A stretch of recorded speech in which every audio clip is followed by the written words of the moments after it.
Welcome back. When law enforcement seizes money or property from suspected criminal activity, where does it go? The money just doesn't vanish. It goes into what's called the asset forfeiture fund. It is money taken from crimes now being used to fight crimes, but those funds aren't always used on the front lines. In Bibb County, some of it goes back into the sheriff's office, and the district attorney is entitled to up to 10% of the money in their circuit. In recent months, thousands of dollars of those funds were used to produce a magazine now at the center of a legal and ethical debate. Maggie Fitzgerald explains in tonight's 13 Investigates.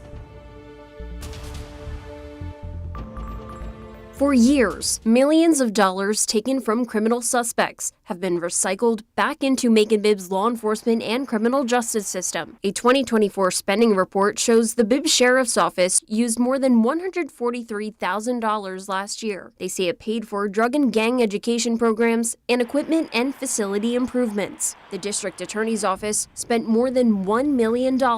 Their report says it paid for things like investigations, trials, training, equipment, and victim and witness assistance services. But what about the Justice Journal?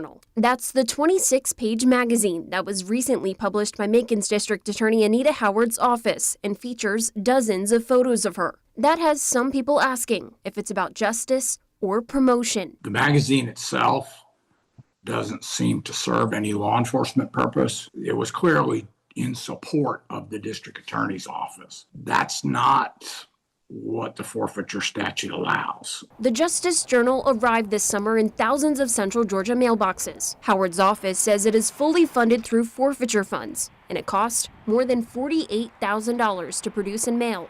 According to the DA, it's an educational tool highlighting successful prosecutions and the office's, quote, accountability, transparency, and responsibility. But one veteran prosecutor has questions. Danny Porter served as Gwinnett County's district attorney for 27 years. He's also a former chairman for the State Prosecuting Attorneys Council. They oversee how district attorneys spend those forfeiture funds to ensure they're following state law. The statute's very clear. It says it has to be done as a law enforcement purpose. And I can't see any law enforcement purpose in, number one, publishing that, and number two, sending it to people unsolicited. Howard's office says the journal is allowed under that state law, specifically Section 9-16-19. That lists, quote, victim and witness assistance as proper use. That category appears 80 times in the DA's 2024 report to the State Council, totaling nearly $230,000. Susan Ryan, spokesperson for Howard's office, told 13 WMAZ readers of the magazine would fall into one of two categories: victim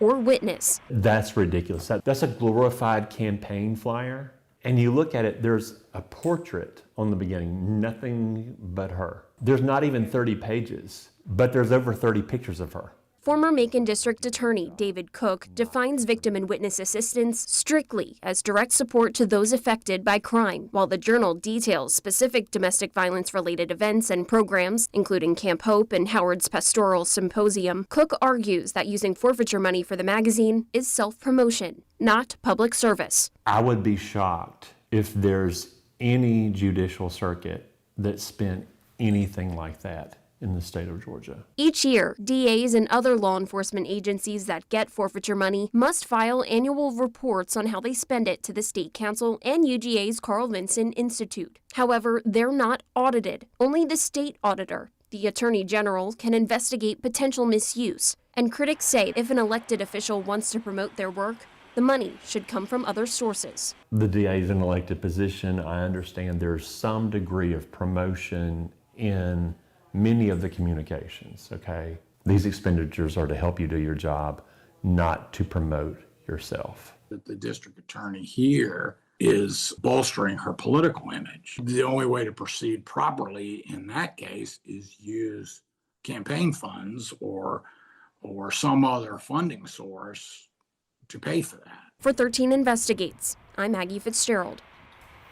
For the past few weeks, while reporting this story, we've requested several times to interview DA Howard through her spokesperson. She never agreed to an interview. Around 7 o'clock tonight, she did post a lengthy statement on Facebook defending her Justice Journal.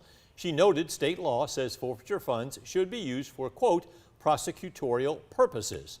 And because the magazine supports and educates victims of crime, she wrote, quote, "The use of these funds is legal and appropriate." You can read Howard's full statement in this article on 13WMAZ.com. Our offer to interview District Attorney Howard remains open.